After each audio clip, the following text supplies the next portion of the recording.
उठी उठी मेरे राजा कमर से दर्द उठी उठी मेरे राजा कमर से दर्द उठी कतु तो ए धनी सासु बोलवती कतु तो ए धनी सासु बोलवती नहीं नहीं मेरे राजा सासु से काम नहीं उठी मेरे राजा कमर में दर्द उठी कतु तो ए धनी ननद बोलवती कतु तो ए धनी ननद बोलवती नहीं नहीं मेरे राजा ननद से काम नहीं उठी मेरे राजा कमर में दर्द उठी कतु तो ए धनी गुतनी बोलवती कतु तो ए धनी गुतनी बोलवती नहीं नहीं मेरे राजा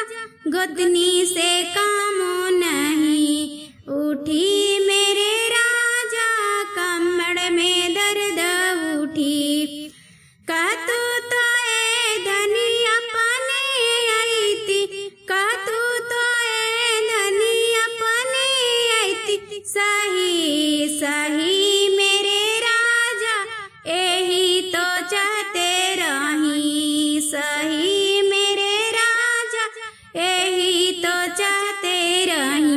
होइले महंगी में लाला नावा कैसे समारी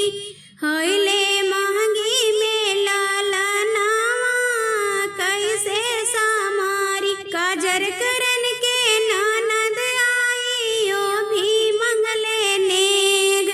काजर करन के ननद आई ओ भी मंगले नेग नेग के बदला ठेंग धराइब पिया गए परदेस होइले महंगी में लाला नावा कैसे समारी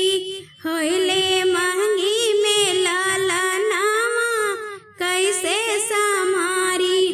गोदी खिलन के ननद आई ओ भी मंगले ने गोदी खिलन